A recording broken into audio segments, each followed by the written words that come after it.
Kita habis ganti baru dan susah banget buat ngedapatin spare partnya. Untunglah adalah pengepul mobil. Di saat kau susah, di situ kami ada. Cocok kau rasa.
Ya, halo, kembali lagi bersama saya pengepul mobil. Kenapa gue mau bikin video ini?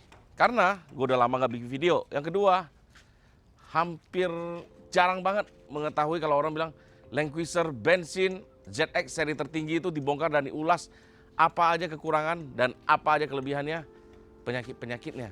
Gak ada yang buka, gak ada yang tahu atau apa nih sebenarnya. Ya, jadi ini. Jadi ini mobil dari customer kita, dikirim ke kita buat dibangun, direstorasi di bagian mesin dan bagian kaki-kakinya semua nih. Ya, dibikin baru semua dan direstorasi seperti sedemikian kala dan bawa seperti bawaan mobil. Oke, pertama-tama kita lihat dulu. Ini mesin yang sangat power ya kita bilang ya, yang sangat powerful dari Toyota buat dimasukin ke dalam seekor LC. Ini dipakai di mobil-mobil Dubai. Kenapa mereka Dubai, Arab, rata-rata nggak pakai Lexus, mereka pakainya Toyota. Padahal cc-nya lebih kecil sedikit daripada Lexus LX570. Kita bukan bilang Lexus LX570 nggak bagus. Oke, tetapi mobil ini benar-benar disiapin bulletproof engine, disiapin. Lu kalau mau pakai mobil ini sekasar apapun nggak bakal jebol-jebol mesin ini, terbukti. Ya, jadi mobil ini nggak jebol-jebol karena apa? Satu, di bagian mesinnya perbedaan yang sangat signifikan dibanding dengan Lexus. cc-nya memang lebih kecil, sekitar 200 cc. Tetapi mobil ini punya EGR, ya, jadi saluran emisi gas buang. Jadi untuk nggak masuk lagi ke dalam engine. Tetapi kalau di Lexus nggak ada EGR-nya coy. Jadi pas lu buka intake-nya tuh semua kotor. Jadi mau nggak mau lu harus berkalah membersihkannya. Perawatannya lebih ekstrim kita bilang. Tapi kalau di sini nggak usah pusing. Ini karena mobil juga 2 tahun nggak pernah diservis, nggak pernah diganti oli, gila. Kilometernya jalan terus. Ya udah, di bagian throttle-nya kemarin kita buka, ini fotonya bersih banget, engine-nya juga bersih banget. Tetapi kalau begitu kau buka EGR, astaga. Makanya mobil ini begitu digas tuh kayak mobil gas dari jalan dari start dari gear 2. Tapi begitu di atas enak tuh. Nah, gue udah di jalan tuh. Awalnya gue bilang sama Alif yang ngerjain mobil ini, Bang Alif, gue bilang bisa nggak sih kalau ini Visco-nya terlalu kocak, gue bilang gitu, makanya begitu kita gas suara kipasnya terlalu kenceng, gue bilang gitu kan. Justru dia bilang, justru kipasnya yang bagus itu begitu lu gas memang udah suara kenceng karena dia ketat, keras dia bilang. Justru kalau yang kendor itu suaranya nggak begitu. Nah itu bahaya ciri-cirinya. Kita belajar lagi satu hal berarti ya Regen ya. Yang kedua, pembersihan EGR itu dilakukan cukup lama, 1 harian buat ngebersihin dia. Dan selang-selang vakumnya ini harus dijaga. Jadi misalnya selang vakumnya kalau misalnya udah pecah-pecah nggak kamu ganti atau diakalin doang, jatuhnya apa? Bensinnya boros. Yang kedua, bagian di dalam intake tuh pasti kotor banget karena dia selang baliknya. Dan di itu kalau nggak salah selangnya itu ada 3. Ada 3 bagian, di bagian atas tuh mahal coy. Itu per bagian itu selangnya itu 400 ribuan, ada yang 500, ada yang 600. Kemarin gua habis ganti LS570 punya yang pernah kita kontenin, selang vakumnya itu pecah-pecah. Kita habis ganti baru dan susah banget buat ngedapatin spare partnya. Untunglah adalah pengepul mobil. Di saat kau susah, di situ kami ada. Cocok kau rasa. Oke? Itu di bagian selang-selang hawa dan di bagian intake. Nah, terus kita melakukan peremajaan di bagian mana lagi? Di bagian busi. Busi kita ganti baru semua. 88-nya itu nggak ada nego-nego lagi. Meskipun masih bagus kita ganti baru. Dan ruang bakar kita bersihkan. Untungnya ruang bakarnya bersih banget karena ada bantuan dari si EGR. Cuma kekurangan EGR ini apa? Begitu dia sudah mampet, bensin itu jadi boros banget. Jadi 1:3. Nanti kita lihat setelah ini bensinnya jadi 1:berapa. Jadi bensin 1:3 itu udah nggak masuk akal banget. Normalnya mobil ini 1:5, 1:4, 1:4,5. Kalau mobil-mobil yang gue kerjain udah gue refresh atau udah gue lakukan treatmentnya punya kita 1,5 sekian atau 1:6. Rata-rata 1:6. Jarang banget ya 1:5 sekian. Nah terus di bagian sini kita rapin apa lagi? Di bagian lampu-lampunya kemarin mungkin dia pasang di toko aksesoris ya. Jadi wiringnya berantakan banget. Akhirnya kita udah beresin juga. Terus di bagian kabel-kabel groundingnya akan kita ganti yang lebih besar dan supaya nggak goyang-goyang tuh nggak menimbulkan percik api. Nah setelah kita bongkar saringan hawanya ketemu nih di sini nih. Masuk Regen. Nih. Ini udah sedikit lagi udah kebakar nih. Kabelnya panas banget. Nah ini kabel lampu sen. Ini kabel lampu sen. Ini akan kita potong, akan kita solder ulang. Terus kabelnya kita pakai yang standar begini juga sih. Kabelnya nggak salah, cuma nih ke gesek-gesek sini nih. Jadi dia kekelupas karena umur juga ya. Nanti kita beresin kanan kiri, kita ganti. Untuk soket-soket koilnya semua masih bagus.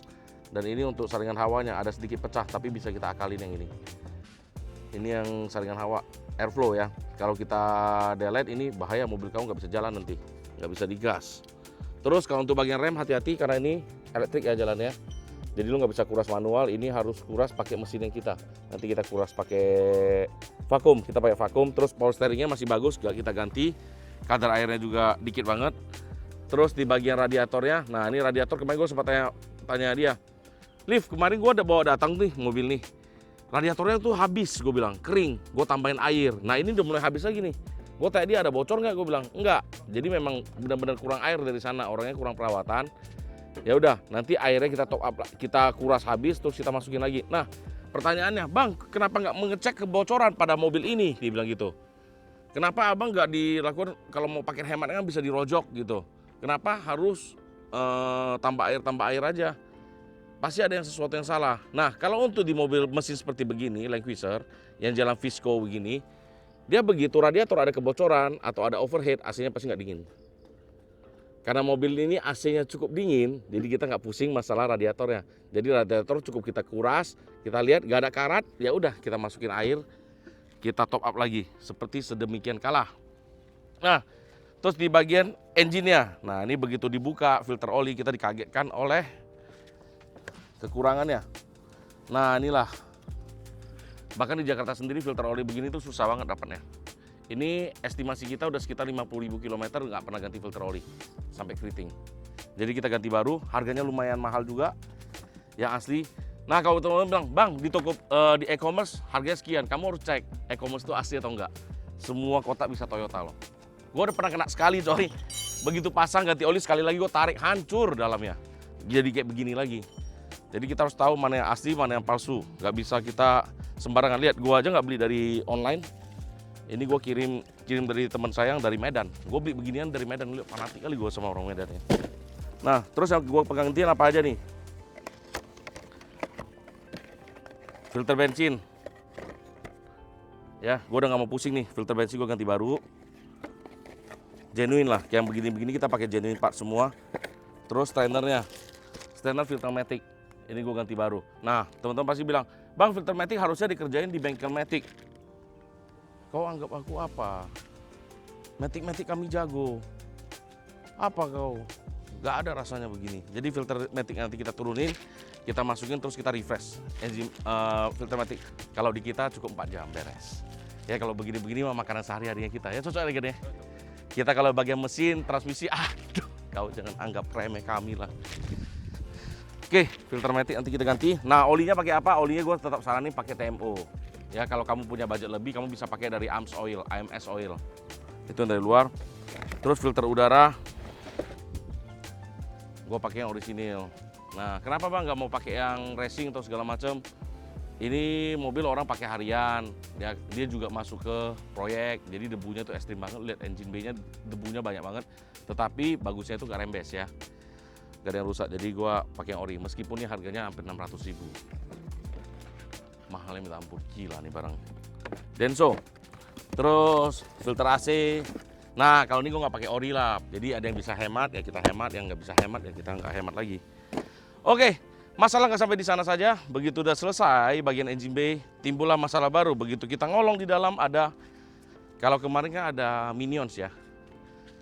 Minions lagi sibuk ngurusin mobil kita juga di sana bagian JDM. Kalau ini kita kurcaci kita ada 4 di sini.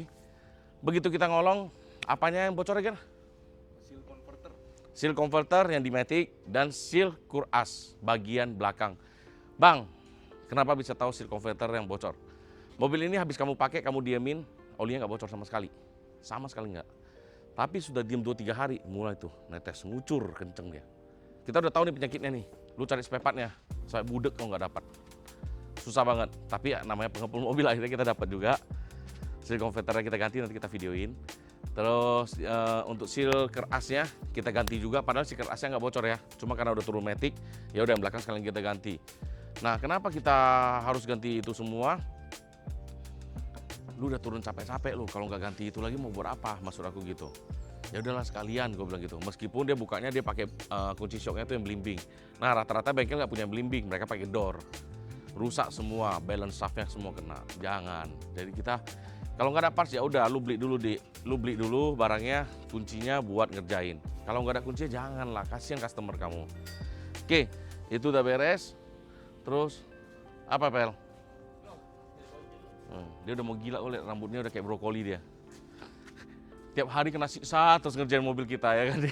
Sampai mau pecah palanya dia. 1 mobil belum beres masuk lagi 2 mobil belum beres masuk lagi 3. Pas benerin gitu, bersihin ruang bakar, gue bilang, itu aja skir clap.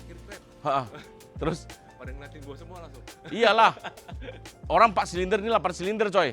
Nah lu skir clap kalau begini manual, orang bilang, oh kalau udah turun begini masih bagus. Udah 50.000 km kamu skir clap belum tentu lebih bagus loh, gue kasih tahu. Kecuali kamu turunin seatingnya, masukin yang kuningan, kamu bikin triangle. Cuma biayanya harus berapa duit. Gitu. Jadi kalau selama dia belum bocor dikit, ya udahlah, nggak apa-apa. Ini kompresinya masih bagus banget. Makanya gue nggak mau skir clap. Buat apa lu skir clap? Tujuannya buat apa? Ya masih bagus lu kerjain. Buatan mesin sama insting tangan nggak bakal bisa presisi. Kecuali lu triangle. Begitu gue triangle, bapaknya dengan harganya pingsan langsung dia ini. Kejang-kejang dia. Kau kira mobil balap. Nah kalau untuk turunin transmisi ini nggak gitu gampang. Apa aja harus turunin? 1, subframe yang di belakang harus turun. Habis itu yang stabilizer yang di bagian tengah harus turun juga. Ada pemanasnya, knalpot harus turun semua. Nah itu pokoknya kalau kerja mobil-mobil begini tuh nggak boleh buru-buru. Sabar ngerjainnya. Nah itu udah beres semua. Suspensinya aman. Jadi mobil begini tuh lu mau tahu suspensinya aman atau enggak, lu cek aja di bagian karet belah kalau kita bilang. Karet stabil. Nah karet stabilnya masih kekeh, kencang, udah aman dia. Kalau dia kocak-kocak berarti siap-siaplah kau jajan. Karet stabil depan, karet stabil belakang, stopper belakang, ball joint, terus link stabil, itu udah harus sekali jajan semua. Dan nggak bisa lu beli cuma busingnya doang. Ada yang orang hemat, gue beli busingnya aja bang. Begitu gue pakai nggak bisa disporing mobil gue. Aremnya juga bengkok, lu harus tahu mobil ini beratnya berapa berat. Nah terus mobil ini keluhannya kan boros juga. Jadi Velgnya nanti akan kita beresin di part kedua. Gue kasih tahu lagi beberapa kejutan yang akan kita lakukan di mobil ini. Nah, ini mobil versi ZX. Lu lihat dalamnya itu jauh lebih mewah dari Land Cruiser saya yang diesel. Jauh banget ini, mewah banget sih mobil ini, mewah banget. Nah, kalau dalam sini cuma robek ini kan. Kalau masuk ke bengkel jok apa dibilangnya? Ganti semua full. Moncong kau bisa dapat kayak asli begini. Jadi karetnya seperti kulit yang ini kita pertahanin, nanti kita beresin. Pokoknya nggak kelihatan bekasnya. Kau lihat sepak terjangnya kita buat ngeberesin mobil ini. Dan mobil ini udah speakernya JBL 18 speaker. Ya, sampai di plafon-plafon ada speaker-speakernya semua. Nah, kekurangannya di interior harusnya bagus banget, udah standar. Kau lihat dulu, sok-sok mau jadi Tesla, mau jadi apa lah ini. Begitu kau udah nyalain mobil, tunggu 1 menit dulu baru bisa tekan AC-nya. Kalau enggak lu langsung tekanin AC-nya, klimatnya entah kemana-mana. Klimat itu gimana? Jadi misalnya AC yang sebelah sini nggak nyembur, yang bagian sana doang nyembur. Jadi harus tunggu benar-benar stabil dulu baru nyalain. Nah, terus penyakit dari mobil Land Cruiser ini, kalau misalnya kamu habis cabut aki nih, lama kayak begini kan, lu begitu masuk langsung on engine, langsung nyalain AC, pasti error semua klimatnya. Nah, kalau kamu klimat udah error, saya juga agak susah, saya langsung kirim ke Formula Auto Care. Jadi biar mereka yang reset lagi semuanya. Nggak usah dibilang, oh harus diganti motornya, harus diganti modulnya, jangan. Hemat tuh uang. Ya, itu semua kita udah belajar, saya udah kena sampai capek gua. Nah, terus di bagian sini kan agak lengket tuh, biasa penyakit Land Cruiser nih, di bagian pegang-pegangan nih. Nanti kau lihat, cara kami ngerjain mobil kelihatan OEM, nggak kelihatan udah dibangun. Sulap, kita sulap dia. Masuk ke baris 2. Nah, kalau untuk di jok bagian belakang, biasanya kalau Land Cruiser itu manual, tapi ini benar-benar matic semua, bisa maju mundur, bisa tiduran, matic semua, dan di bagian belakangnya juga sama. Jadi tanpa basa-basi lagi kita langsung kerja mobilnya. Nanti kau udah lihat hasilnya, kita berarti udah masuk di part 2, oke? Nanti habis ini kita bangun lagi bagian interiornya, di bagian kaki-kakinya kita bangun lagi. Gimana supaya sesuai peruntukannya, mobilnya tenaganya gede, besar lagi, dan irit. Itu satu tantangan buat kita, satu achievement buat kita. Jadi dari video ini gue rangkumin ya, teman-teman udah belajar apa perbedaannya RX 570 dan Land Cruiser ZX ya. Yang kedua, kalian udah belajar apa kelebihannya di mobil ini dan kekurangannya di Lexus. Dan kalian udah belajar lagi mobil yang udah kelihatan bocor oli segala macam tuh, padahal halnya simple saja. Yang penting kamu menjadi bengkel jujur. Oke? Sampai di sini saja, kita lanjut. Next. Dadah.